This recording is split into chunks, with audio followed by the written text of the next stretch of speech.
Welcome to the Almost Forgotten podcast, and I am your host, Professor Prof Brackeen Jr., and it is my privilege and honor to be your guide through this Black History Lecture series. This is episode 4 of this wonderful series. You can find it on Apple Podcasts, iHeartRadio, and on YouTube by following us at Brackeen TV. I am the author of the book, The Almost Forgotten, America's First Black American Congressman, which can be found at Amazon.com and Barnes & Noble online for your purchase and support. This has been a miraculous journey through the Almost Forgotten podcast. We are in our second season. So hard to believe that this is our second season. And we've been able to successfully start this Black History Lecture series with so much support. And it's at this point that I have to say thank you. Thank you to each and every one of you who have followed the journey on Brackeen TV as we begin to build momentum around ensuring Black history is never forgotten. And certainly this is my active way to ensure Black history is not erased. So for those that have joined us on this journey, look, if you actively believe that Black history is American history, right now, I need you to like and share and subscribe to our page. Let the community know about this active history that is happening right here on Brackeen TV, and knowing that this is history that most certainly isn't always taught in K through 12. And if it is, we have to shout out and thank all of those wonderful history teachers that's ensuring the incorporation of such vital history as this. So we're going to jump right in, folks. No need to belabor the point. I know many of you are excited about being here. And today's episode is a vitally important title that I wanted to ensure was clear.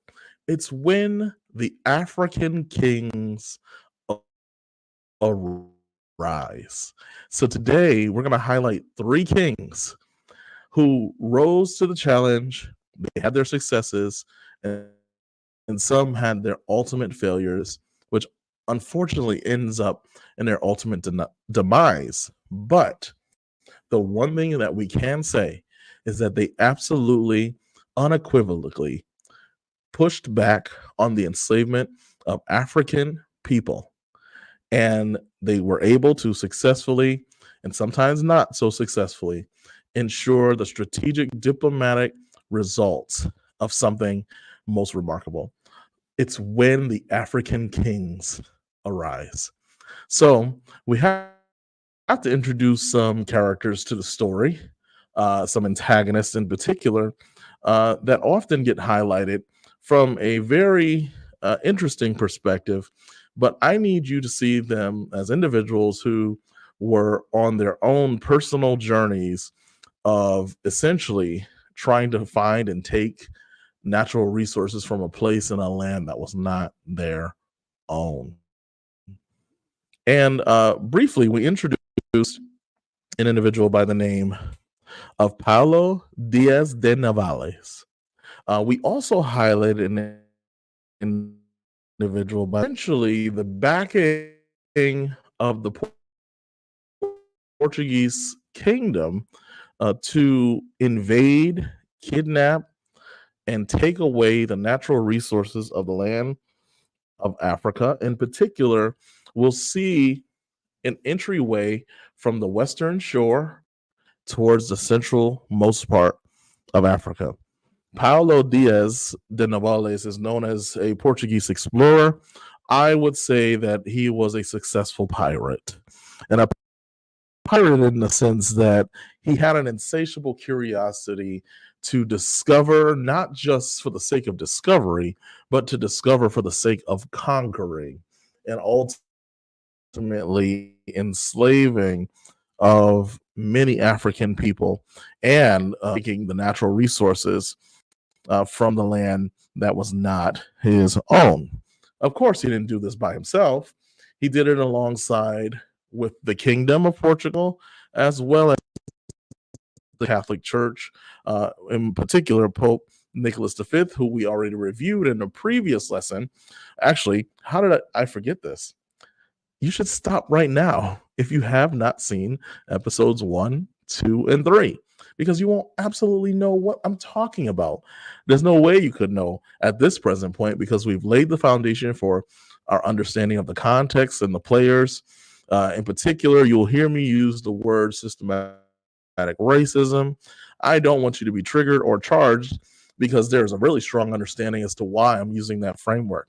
So stop at this point, go back to episodes 1, 2, and 3, and get that clarity and explanation. And come on back. This episode will be here for your viewing. So, getting back to Pope Nicholas V, we find that he wrote a papal decree, essentially giving the blessings to these explorers, so-called explorers, to go into the lands for the sake of the conversion to Christianity. So we'll find the quest of conquering on one end. Now, we must present the opposite end of this story, and it's the people of the land, the people who were there. We know that humanity begins on the African continent, so they are close to the very early being of early civilization and the advanced civilizations.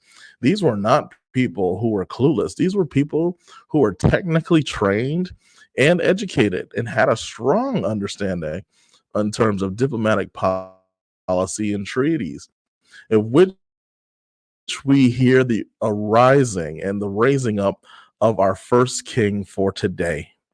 Now, in the context of the use of the word of king, I want to be clear that we will be using the term Ngolo.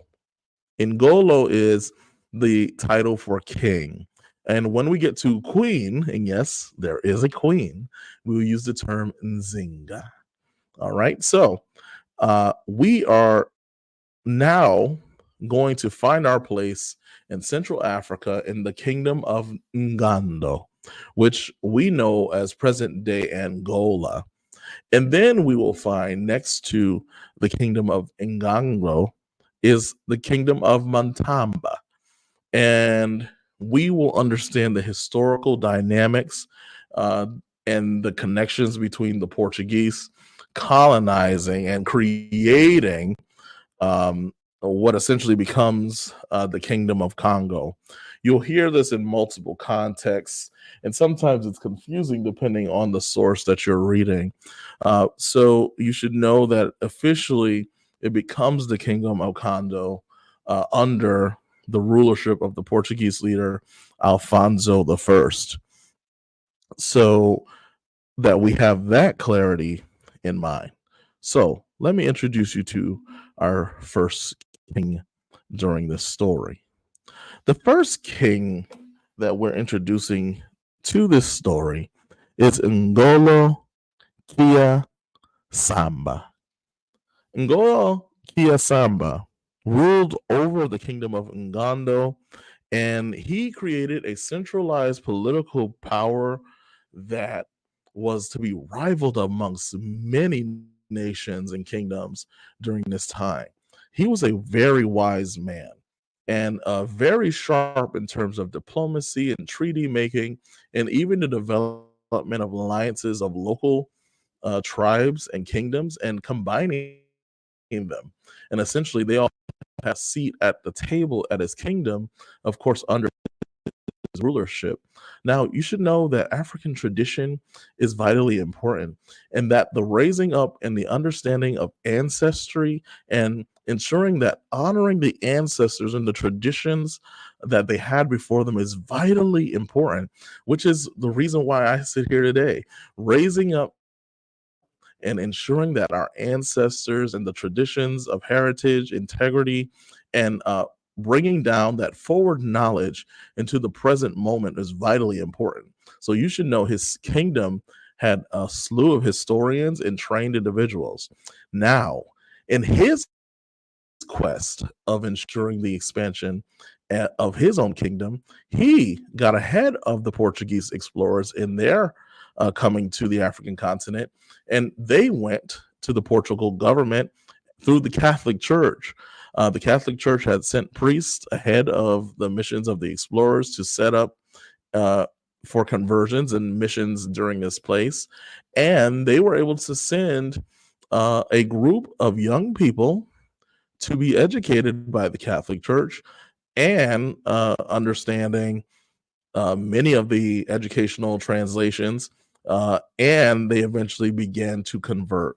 And it was upon sending this group of individuals to Portugal to learn, come back, and of course the king learned of what's going on in Europe and so on.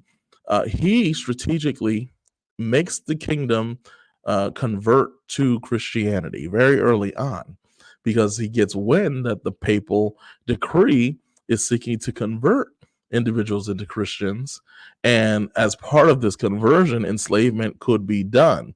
But if the king got ahead of this, you can't enslave a Christian. That was the logic behind it.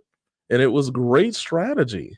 But then you begin to press upon the setting up of this systematic racism and play that this was not truly the reason why. It was just the cover up, so to speak, of religion. So, what you're going to find here over these years is that converted Christians on the African continent are end up ultimately on slave ships of Portuguese explorers, and then they're sent over to South America, in particular Brazil. So Brazil is the landing place because it's essentially directly across from where the Kingdom of Congo was set up. So it's a direct route to South America in the early years. So Ngolo Kiasamba, during his reign, he not only was able to convert the kingdom to Christianity, but he created diplomatic trade and agreements with the Portuguese. So the explorers were their hands were kind of tied. So they had to be very tactful and strategic about their engagement and their interactions, and to also save face for when they needed to essentially kidnap the Africans from the continent. So what you'll find is Paulo Diaz Navole and all of his troops and so on, he begins to hire mercenaries from enemy tribes of the Ngando kingdom. And they are the ones that essentially have these random skirmishes and attacks on the kingdom. And after every attack, of course, enslavement would occur. You need to go back to a previous episode in which we explain the traditional route concerning warfare and enslavement. So please go back. You'll have a better understanding on that. Now, we see that the Portuguese are able to approach the king and essentially say they had no idea what was going on and that they were not directly involved with the situation. So, you know, it's really a game of cat and mouse that begins to ensue during this time frame. Now, there comes a point in time where Ngolo Kiasamba, his reign becomes one of the most pivotal periods within this history. But as every king and every ruler of any major nation, death happens. So, due to the expiration of his life, a major transition is about. If you're like me, you like shows like the Game of Thrones and the Lord of the Rings and many other of these shows that show leadership in constant transition because of warfare or whatever is happening during that time. And every time you see a major transition happen on any of these shows, you'll see that at the death of a leader, all chaos breaks loose. This is what I need you to visualize between every transition that is mentioned from now until the end of this lecture, because essentially, at the death of a leader, the Portuguese, they come in and they try to take over the situation, and essentially they do take over certain parts of the land coming from the west, slowly but surely. So I just want you to note that in every transition there is chaos that ensues. Now that the king has died, his son assumes the throne, and he is reigned and named king Ngola Keluji Kia Sambad. And in the tradition of his father, of course, and the reign of his father, he goes by the name of Ngola Mbandi. All right. So there's a tradition to keep the father's name and then keep that lineage going so that you have an understanding of the lineage through the name. Now, this is a crucial period of history. And thankfully, this second king that arose to power is also in fierce resistance, and he is very learned.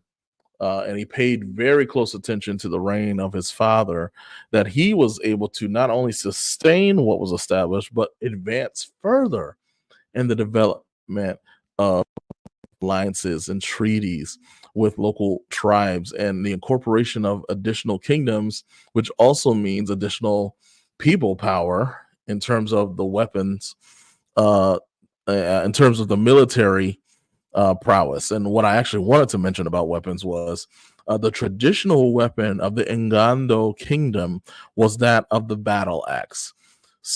So you'll see this referenced a little later in the show once we start highlighting the military tactics and what weapons they had available for them during this time period.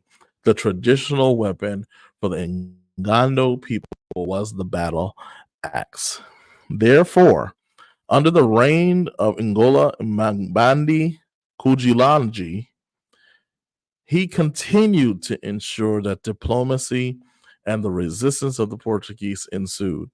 He actually establishes a historic connection with the Dutch, and the Dutch is another colonial player that is on the chessboard that's very present on the African continent, and they are extremely upset with the Portuguese for taking over some pieces of land that they claimed was theirs, and the Dutch had strong motive to support the kingdom of Ngando, and whoever was able to show that they had the military strength to take on the Portuguese at that time.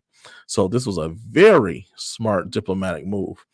At hearing of this diplomatic move and strategic alliance with the Dutch secretly, supposedly, the Portuguese finds out, and it is at that point that the Portuguese, through the use of mercenaries, essentially tricked the king into believing they were going on a alliance trip, and he was murdered.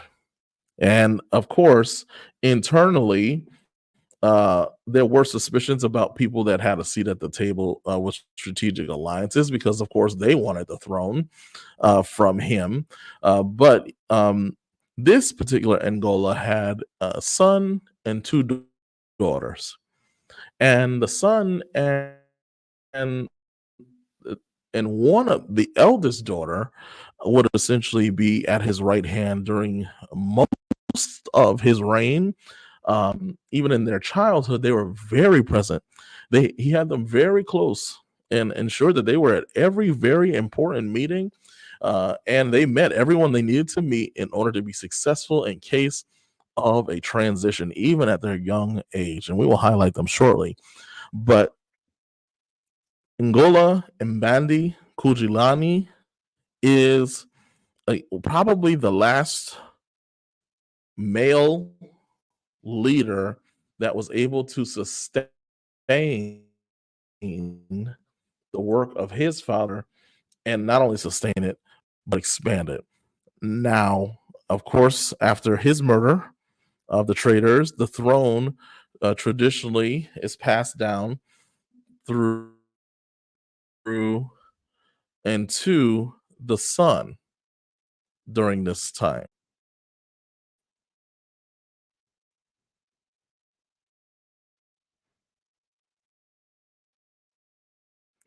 So again, after the murder of the king, eh, following tradition, the son takes on the throne. And of course, you all should know that this is not an irregular transference of power.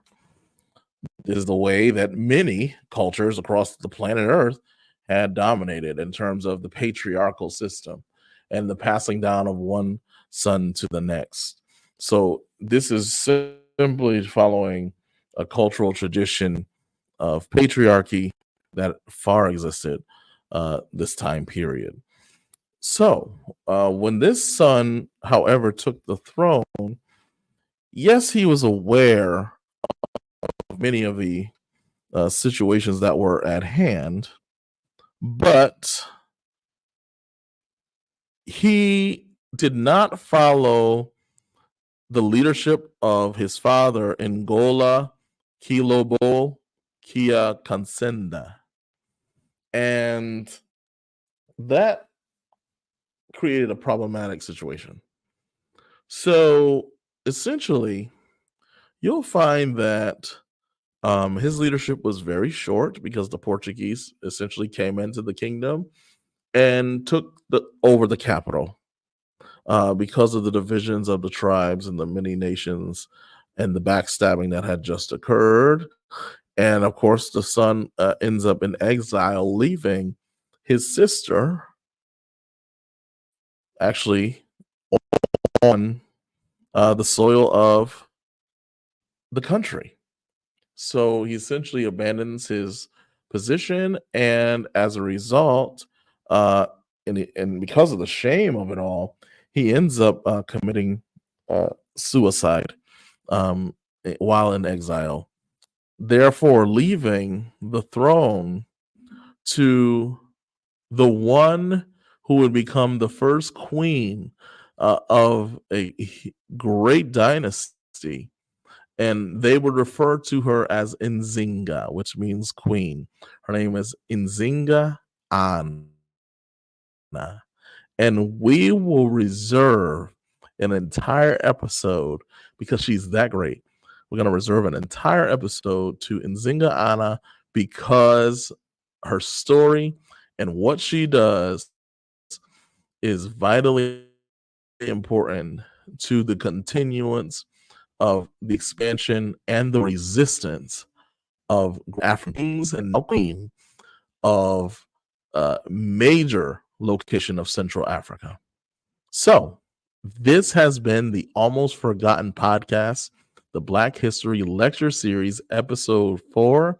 Again, please like, please share, and please subscribe to Brackeen TV anywhere on any social media platform. This is vitally important to know that Black history is American history, and we cannot know where we're going until we know where we've been. Until next time,